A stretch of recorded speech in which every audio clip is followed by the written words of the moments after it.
Hey guys, welcome to the ultimate male Crusader guide part 1 for all DFO players. This particular video will be mostly tailored towards beginners. However, I'm sure you will learn something new in this video, so stick around. I'll be covering endgame min-max stuff in a later video in a part 2. Part 2 guide will talk about in-depth min-maxing, including gear for APOC and DI, raids, platinum emblems, titles, pets, talismans, etc. and probably some text like gear swapping. But if I do miss some important notes or you guys have some interesting tips I didn't cover, feel free to leave a comment below so it can help others as well. I also added annotations and timestamps throughout the video. Disclaimer, there are a couple of bugs and exploits with the male Crusader which I will not be talking about in this video or the upcoming video. So before we begin, you will need to shift your mindset to where you prioritize your party members first. Remember, you are the support. You are supporting your DPS party members. So you want to ensure everyone in your party can perform their best. Unlike any other class, the male Crusader wants to stack a particular stat called Vitality or Spirit, one or the other, as much as you can. Basically, all of your skills scale off these two stats, so it's very important. For the purpose of this guide, I'll be saying Vit for Vitality, but this also means Spirit if you're stacking that instead. Also, I might be saying CD, which also means cooldown. By the end of this video, my mission is to make you guys the best Satyr versions of yourselves and have a fluid rotation like this. If you have no clue what's happening in this video, don't worry about it, I'll be talking about it next.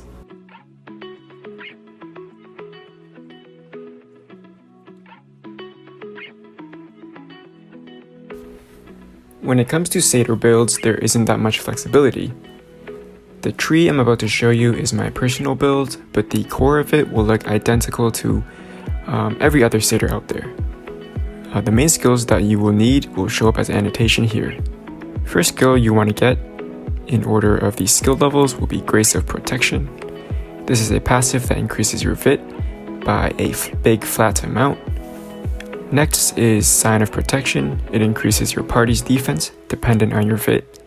However, the flat Vit increase will not scale. Always use this buff first to maximize your stats. Next is Heaven's Melody, which increases a target's max HP based off your Vit again. You want the passive Heaven's Harmony to buff the whole party instead, and also gives you more duration and HP/MP. Slow Heal, a very nice skill to have. It heals a selected target by a good chunk of HP and it's on a low CD. However, it is capped by a certain amount of uses. Your main skill, Divine Invocation. Based on your Vit again, it increases your party members' PMI, which is your physical, magical attack, and independent attack, your strength/intelligence, and your hit rate as well.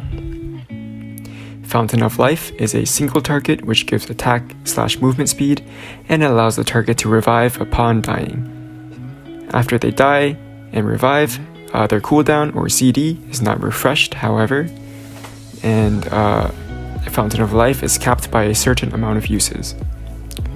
Healing Wind is one of the biggest heals and one of the biggest protections as well. It is a long CD to use, so just use it during clutch moments.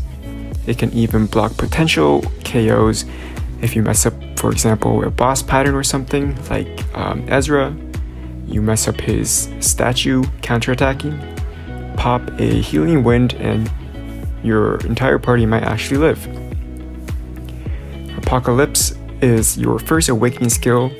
Use it during the boss rooms for a huge stat boost for all members. It increases strength and intelligence, defense, and provides a hefty increase in speeds, mainly attack and movement speeds.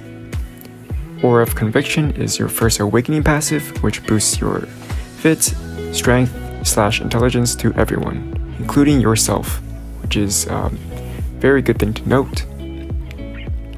Next is Holy Sanctuary, your biggest heal skill. It pulses around 5 times, healing a fat 30%-ish each time. Divine Flash, a really important skill as well. It extends a target's buff and increases your 2A duration. Very important, which I will talk about when we get to the second awakening skill. Thunder Hammer Jupiter. You can leave this at level 1, but it is also a very important skill to use. When equipped, any of your skills, including like Blades of Purity or Crash and Cross, those skills can also give a resistant reduction of -20 elemental, but with Jupiter it caps at -60 LE, so 3 stacks at max. And your second awakening skill, Ascension, allows you to stack more of it up to 24 stacks. By doing so, it significantly boosts your Divine Invocation and Apocalypse skills. So it is very important to use like your first thing to use.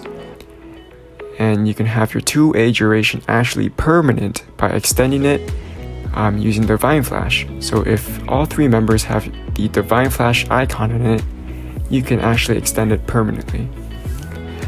Subbitism and One Step Closer passives, you want to max these for more of it as well. Alright, now we're ready to practice our rotation, hopefully with another person. So we start off with 2A, since every stack boosts our VIT. We Divine Flash. Doing the skill early allows it to cycle off CD faster. Then you do the Sign of Protection, Melody, and then Divine Invocation. And at this point, your party is ready to fight. You can go along with them to the next room and fight some like mobs and stuff. But we're not done stacking yet. Our 2A stack count is still low. So depending on your party, you can give them Fountain of Life, and a skill I like to use is the Light of Divinity. I also like to use filler skills like Blades of Purity, because by hitting enemies, you can stack much more quickly, and you can apply the Elemental Resist debuff at the same time. So once your stack reaches 24, you can unleash the final Divine Invocation for maximum buffs. If everyone in your party has Divine Flash, this number will go up to 3, and you can reliably maintain your 2A duration as long as it doesn't drop off. So keep reapplying Divine Flash.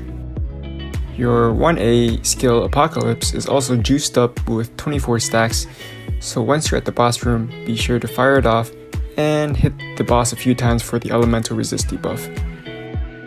Satyrs always want to retexture to plate armor, because in level 100 cap, they really reinforce plate armor retexture just for Satyrs.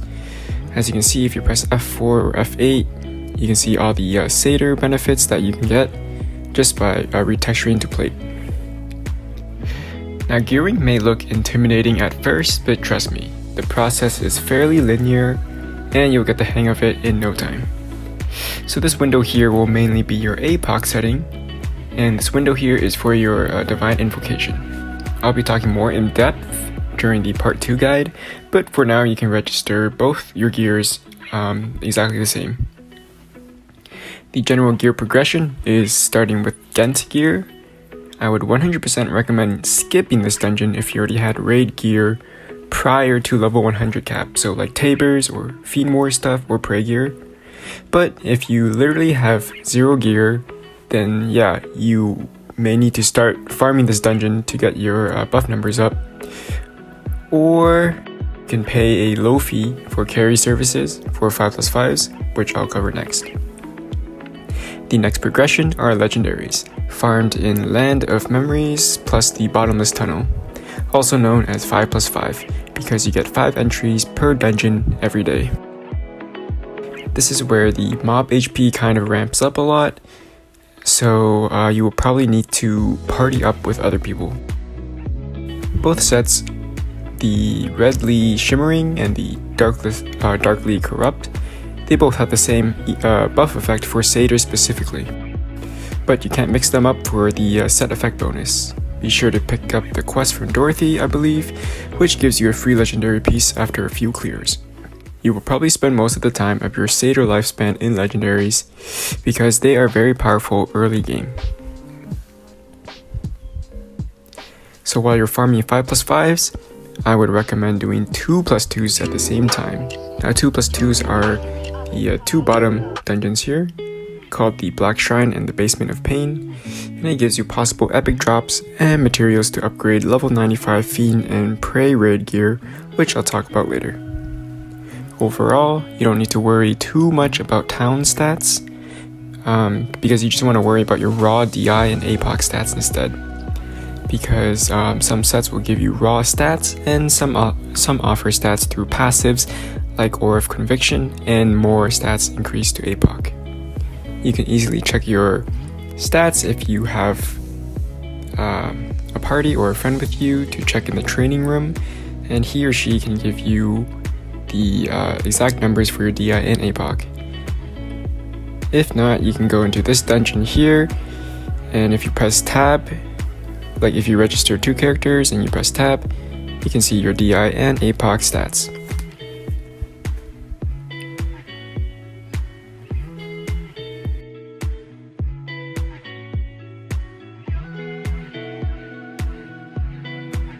And now we go into the Avatars tab. You can buy an 8-piece clone avatar, advanced avatars actually, for fairly cheap. And what you want to prioritize is the stat you want, so Vitality or Spirit. Get casting speed on the helmet and face. And for the top, you want either Divine Invocation or Apocalypse. So if you have a spare top, you can choose the other and register it in your buff swaps.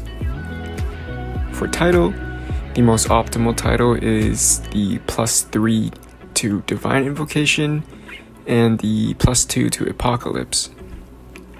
Unfortunately, they're very expensive, and they do rotate these kind of skill titles once every while. You can get a title that just boosts your stats. For the pet, you want a pet that gives +1 to your DI skill, which is the strongest pet so far we have for Crusaders. And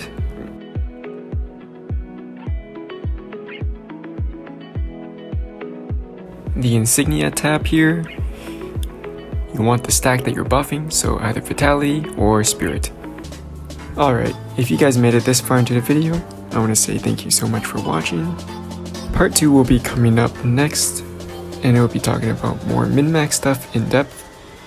If I missed anything in this video, be sure to let me know in the comments below, and I can add it to the next video. Thanks for watching, until next time.